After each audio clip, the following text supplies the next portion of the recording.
Sam Hindi कक्षा में मैं सुनीति मिश्रा आप सबका हार्दिक स्वागत करती हूँ। तो बच्चों, आजकल हम पढ़ रहे हैं कक्षा 10वीं की स्पर्श और आज मैं पढ़ाने जा रही हूँ उसका 9वां पाठ आत्मत्राण, जिसके लेखक हैं रविंद्रनाथ ठाकुर।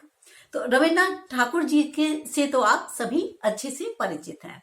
तो ये जो उनकी कविता है आत्मत्राण, ये एक प्रार्थना गीत है और सबसे बड़ी बात ये है कि अन्य प्रार्थना गीतों से ये थोड़ा अलग है, क्योंकि इसमें जो हमारे रविंद्रनाथ जी हैं, उन्होंने कवि जो है हमारा, इसमें ईश्वर से जीवन के हर मार्ग को, विपत्ति को, कष्ट को हरने की बात नहीं करता, बल्कि क्या कहता है कि उस विपत्ति से मुझे सामना करने की शक्ति दो। हर बात पे वो यही कहता है कि संघर्ष देने दे दो, पर मुझे इतनी ताकत दे दो कि मैं उन संघर्षों से विचलित ना हो। वो ये भी नहीं कह रहा कि आप मेरी सहायता करो, लेकिन और क्या कह रहा है, लेकिन आत्मबल दे दो, पुरुषार्थ दे दो, मुझे आपने मेरे को काम दिया है, दे दो, मेहनत करने की पुरुषार्थ दे दो। ठीक है, तो सही गलत के बीच में सही निर्णय कर सकूं ऐसा विवेक दे दो। तो इतनी सुंदर ये प्रार्थना है, अन्य गीतों से बिल्कुल थोड़ी सी भिन्न है। क्योंकि अन्य गीतों में हम क्या मांगते हैं, भगवान हमें सुख दे दो, भगवान मेरे कष्ट हर लेना और मुझे सुख दे देना। तो ये नहीं कह रहे, कह रहे कष्ट देना दे देना, लेकिन उनको सहन करने की शक्ति देना। ठीक, तो ये बात बड़ी अच्छी लगती है इनकी, क्योंकि आप देखिए ना, आप बच्चे हमारे पास आते हैं, कहते हैं हमें आशीर्वाद चाहिए, परीक्षा में सफलता का आशीर्वाद तो दे देंगे हम, लेकिन परीक्षा में मेहनत किसको करनी है, आपको करनी है। तो इस प्रकार से ये जो कविता है ये बताती है कि चुनौतियों के बीच में रास्ता तो आपको ही बनाना है। चलते हैं। विपदाओं से मुझे बचाओ, यह मेरी प्रार्थना नहीं। तो कवि क्या कह रहा है कि मैं ये प्रार्थना नहीं कर रहा कि मुझे संकटों से बचाओ, लेकिन केवल इतना हो करुणामय कि मैं इतनी प्रार्थना कर रहा हूं कि आप बड़े दयावान हो, कभी न विपदा में पाऊं भय, कि मैं किसी भी विपत्ति में, संकट में भयभीत न होने पाऊं। ठीक है, कि आप मुझे संकट से बचाओ, मैं ये प्रार्थना नहीं कर रहा, बल्कि मैं क्या प्रार्थना कर रहा हूं कि मैं किसी भी संकट में भयभीत न हो। दुख ताप से व्यथित चित्त को न दो सांत्वना नहीं सही। यदि मेरा हृदय दुख से, कष्ट से पीड़ित है और आप मुझे सांत्वना के, तसल्ली के दो शब्द नहीं भी कहते, कहना तो मत कहना, पर इतना हो वे करुणामय। पर हे करुणा के सागर, हे मेरे करुणा से परिपूर्ण भगवान, मैं अपने दुख को तो सहन कर लूंगा, दुख को मैं कर सकूं सदा जय। मुझे पे इतनी कृपा करना कि आप दुख दे रहे हो तो दे देना, पर मुझे उन दुखों को सहन करने की शक्ति देना, यानी दुखों को विजित कर सकूं, दुखों को मैं जीत सकूं और आगे बढ़ सकूं, मुझे ये शक्ति जरूर देना। कोई कहीं सहायक न मिले तो अपना बल पौरुष न हिले।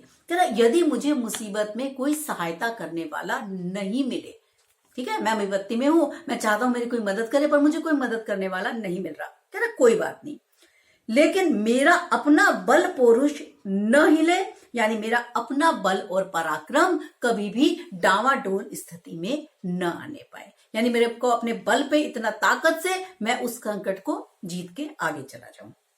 हानि उठानी पड़े जगत में लाभ अगर वंचना रही, यानी अगर मुझे कभी, वंचना क्या होता है, धोखा, कह रहा अगर मुझे कभी हानि ही हानि उठानी पड़े, यानी लोग मुझे बार बार धोखा दे रहे हो और मुझे बार बार हानि उठानी पड़े, कह रहा है तो भी मन में मानू न शय, मतलब तो भी मैं अपना ये ना मान लू कि अरे मेरा तो सर्वनाश हो गया, अब तो मैं कुछ कर ही नहीं पाऊंगा। क्यों? क्योंकि मुझे लोग बार बार धोखा दे रहे हैं और मैं हताश होकर ना बैठ जाऊं। मेरा त्राण करो अनुदिन तुम, यह मेरी प्रार्थना नहीं।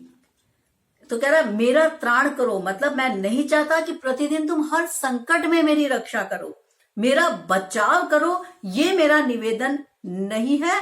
बस मेरा निवेदन क्या है कि तुम मुझे उस मुसीबत से जूझने की ताकत देते रहो, मुझे पौरुष देते रहो, मेरा बल पराक्रम हिले नहीं, मेरी आस्था हिले नहीं ईश्वर से, कि ठीक है अगर मेरे साथ किसी ने धोखा भी दिया है तो मैं उस धोखे से भी, उस मुसीबत से भी लड़कर आगे बढ़ सकूं। यानी इसमें क्या है, शारीरिक और मानसिक दोनों प्रकार का बल वो ईश्वर से मांग रहा है कि कष्ट देने दे दो, कोई बात नहीं, मैं क्या करूं कि उसको भी मैं विजित कर सकूं। बहुत सुंदर प्रार्थना है ये। तो परमात्मा से ऐसी शक्ति कैसे चाहता है कि जिससे वह विपत्तियों से भयभीत ना हो, उसका सहर्ष मुकाबला करे। खड़ी बोली का प्रयोग है बच्चों में, और संस्कृत के शब्दों का भी बड़ा सुंदर प्रयोग आया। आप देख रहे हैं अनुदिन और कई विपदा। तो और आत्मकथन और संबोधन शैली के कारण काव्य बहुत सुंदर बन पड़ा है।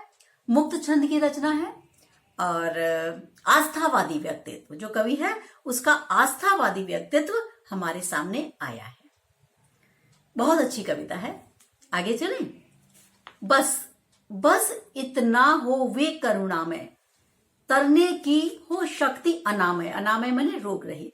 तो कह रहा है कवि प्रभु से निवेदन क्या कर रहा है कि बस मेरा निवेदन यह है कि मुझे हर संकट से उबरने की अविकल शक्ति दे दो। यानी मैं स्वस्थ मन से संकट से पार उतर सकूं।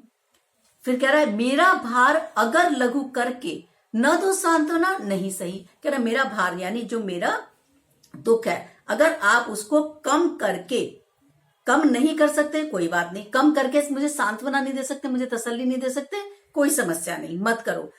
केवल रखना इतना अनुनय, लेकिन मेरी इतनी प्रार्थना अवश्य स्वीकार कर लेना, वहन कर सकूं इसको निर्भय, कि मैं उसको बहुत सरलता से, यानी मैं उसको बहुत सरलता से सहन कर सकूं। किसको? मेरी इतनी प्रार्थना स्वीकार कर लेना कि मुझे भयभीत ना हूं, मैं मुश्किलें पड़े मुझे डर ना लगे, मैं निडर होके अपने मुश्किलों को खुद समर्थ हो पाऊं, इतना खुद सक्षम हो जाऊं उन सब समस्याओं को समाधान ढूंढने के लिए।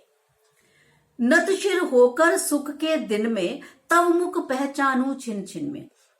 तो कह रहा है छिन छिन मतलब पल पल में। कह रहा है नतशिर माने सिर झुकाकर। कह रहा है सिर झुकाकर मैं अपने सुख के दिन में रहूं। सुख के दिन में सिर झुकाकर रहूं, कैसे, क्या मतलब है कि मैं बिल्कुल भी अभिमान न करूं। जब मेरे अच्छे दिन आए, जब मैं सुखी हूं, तो भी मैं तुम्हें पल पल याद करता रहूं, और मैं और लोगों के लिए भी बड़ा विनम्रता पूर्वक व्यवहार करता रहूं। ये बड़ी इंपॉर्टेंट बात है।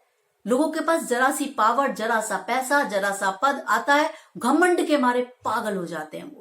तो ये जो बात है ना, नतशिर होकर सुख के दिन में तव मुख पहचानू चिन चिन में, बड़ी बड़ी ही महत्वपूर्ण बात है ये, कि मैं अच्छे दिनों में भी, सुख के दिनों में भी और लोगों से विनम्रता पूर्वक व्यवहार कर सकूं, और तुम्हारा मुख को हर पल पल में पहचानता रहूं। यानी मैं तुम्हारे मुख को, तुम्हारे जो प्रार्थना है, तुम्हें प्रभु क्षण क्षण, हर क्षण तुम्हें याद रखूं कि मुझे देखने वाला एक परमपिता परमात्मा बना है, मुझे घमंड में, अभिमान में नहीं रहना है। दुख रात्रि में करे वंचना, मेरी जिस दिन निखिल मही। कह रहा है और जिस दिन मैं क्या हो कि दुख रात्रि, यानी मैं दुख की रात से घिर जाऊं, और तब क्या हो, दुख की रात से घिर कर दुख रात्रि में करे वंचना। वंचना मतलब कि धोखा। कह रहे जो धोखा कर दे, यदि कोई पूरी पृथ्वी भी यदि मेरे विपरीत हो जाए, यानी मेरे अगेंस्ट इतने सारे लोग खड़े हो जाए, तो इसे कहते हैं पूरी पृथ्वी भी यदि मेरे विपरीत हो जाए और मैं दुश्मनों से घिर जाऊं, दुख से घिर जाऊं, धोखेबाज लोगों से घिर जाऊं, उस दिन ऐसा हो करुणा मैं तुम पर करूं नहीं कुछ संशय। तो भी ईश्वर मुझे इतनी शक्ति देना कि मैं तुम्हारे अस्तित्व पर किसी भी प्रकार से संदेह न करूं, मेरे मन में आपके प्रति भक्ति भाव बना रहे। तो ये जो है कविता, ये बता दिया कि कठिन से कठिन परिस्थिति में भी जो है ईश्वर से मेरी आस्था हिले नहीं। मुझे कितने भी धोखे क्यों ना मिले, मेरे को इतना जरूर इस काबिल रखना कि उन धोखों से भी, या उन धोखों को खाकर भी मैं क्या रहूं, मेरा मनोबल न टूटने पाए। धोखा जब हमें कोई देता है तो वो कहीं ना कहीं हमारा मनोबल तोड़ देता है, कि हमारे मेरे अच्छा काम करने की आस्था है। एक सपोज मतलब मैंने क्या किया कि मैं हमेशा मैं सोचती हूँ कि अगर हम ठीक है तो सामने वाले लोग भी अच्छे ही हैं। अब उनमें से 10 में से कोई 2 लोगों ने मुझे ऐसा धोखा दे दिया जो कि मैंने उन पर बहुत विश्वास किया और उन्होंने मुझे साथ विश्वासघात किया। अब वो जो विश्वासघात है ना, वो कहीं कहीं मेरा मनोबल तोड़ देता है। कैसे तोड़ देता है कि मुझे लगता है यार मैंने तो इनको अच्छा समझा था, तो कहीं ऐसा तो नहीं कि मैं गलत, मेरी जो जजमेंट है वो हमेशा लोगों को लेके गलत रहती है। तो अगर ये बात छोटे पैमाने पे है तो कोई बात नहीं, लेकिन कभी कभी ये बातें बड़े बड़े पैमाने पे हो जाती हैं, मतलब किसी ने बड़े बड़े धोखे दे दिए, तो अब कह रहा है कि उसके बाद क्या होता है, हमारी ईश्वर में से आस्था हिलने लगती है। तो कह रहा है ऐसा धोखा मत दिलवाना, ठीक है, कि ऐसे भी लोग जब मुझे मिलेंगे जीवन में तो मैं उनके भी दुख से अपने आप को विजित कर लूं, मैं अपने मन को कहूं कि नहीं नहीं, ऐसा नहीं है कि धोखेबाज है। आस्था नहीं हिलनी चाहिए। अगर हमारी अच्छाई से आस्था हिल गई ना तो बच्चों वो बात बहुत बहुत हमारा जीवन जो है दुष्कर हो जाता है, कठिन हो जाता है। लोगों पे विश्वास करना हम लोग अगर छोड़ देंगे तो ये बहुत ही दुष्कर हमारा यानी कठिन जीवन हो जाएगा, हम हमेशा ही दुखी रहेंगे। तो इसलिए लोगों पर विश्वास करना ना छोड़ें, आस्था करना ना छोड़ें, आंखें बंद करके विश्वास ना करें, अंधा अनुकरण ना करें। अंधा अनुकरण मतलब बिल्कुल ब्लाइंडली फेथ मत कीजिए, लेकिन आंखें खोलकर तो विश्वास जरूर कीजिए। ठीक है, तो ये बात वो कविता में स्वीकारना चाहता है। और त्राण बच्चों, त्राण का अर्थ एक बार फिर से मैं बता दूं, त्राण है रक्षा या भय से बचना। कवि क्या है कि ईश्वर से अनुदिन त्राण नहीं चाहता, वो क्या चाहता है, ईश्वर से हर दिन ये प्रार्थना नहीं करता कि उसे दुख और संकट ना मिले, बल्कि वो क्या कहता है कि दुख और संकट तो जीवन के अनिवार्य अंग है, यानी हमें उनका अनुभव होना चाहिए, लेकिन बस इतने उनसे लड़ने की हमें मेरे को ताकत दे देना। तो ये जो इसके छोटे छोटे प्रश्न है ये भी सारे बड़े इंपॉर्टेंट हैं, या कर जाइएगा कवि किससे और क्या प्रार्थना कर रहा है। और जो एक बड़ा ही इंपॉर्टेंट प्रश्न था वो भी मैं आपको बता देती हूं कि आत्मत्राण कविता से आपको क्या प्रेरणा मिलती है। तो प्रेरणा क्या मिलती है कि कवि अपने बल पर अपने दुखों से छुटकारा पाना चाहता है, अपने दुखों से मुक्ति नहीं बल्कि दुखों को सहने की और उनसे उबरने की शक्ति चाहता है। कवि ये चाहता है कि हम संसार के दुखों से भागे नहीं, हम दुखों का निडरता से सामना करें, उन पर विजय प्राप्त करें और आस्थावान रहें। हम दुखों से घबराएं नहीं और हम दुखों का मतलब हम आस्थावान बने रहे। जब हमारे सुख के भी दिन आए तब भी कैसा रहे हमारे, जब हमारे सुख के दिन हो तो भी हम विनम्रता पूर्वक बर्ताव करें, अपने घमंड में आकर लोगों से बुरा बर्ताव न करें। और सबसे अच्छी बात जो मुझे लगती है इसकी वो ये है कि यदि कोई जब नतशीर जो उसने बात करी है कि जब मेरे बहुत अच्छे दिन भी हो तब भी मैं क्या करूं, तब भी मेरा जो है आपके प्रति मतलब लोग मेरे अंदर घमंड ना आए और मैं आपका प्रतिक्षण आपका मुंह देखता रहूं, यानी मैं तब भी आपको हर पल याद करता रहूं। तो ये जो उनका थॉट है ये बहुत ही खूबसूरत है। तो ये है कि हमारे विनम्रता पूर्वक ईश्वर को याद करना कभी भी नहीं भूलना चाहिए। तो ये थी बच्चों रविन्द्रनाथ ठाकुर की कविता आत्मत्राण। तो ये थी हमारी अंतिम कविता। अब इसके बाद हम मिलेंगे अगली पुस्तक के साथ, तब तक के लिए मुझे आज्ञा दीजिए। नमस्कार।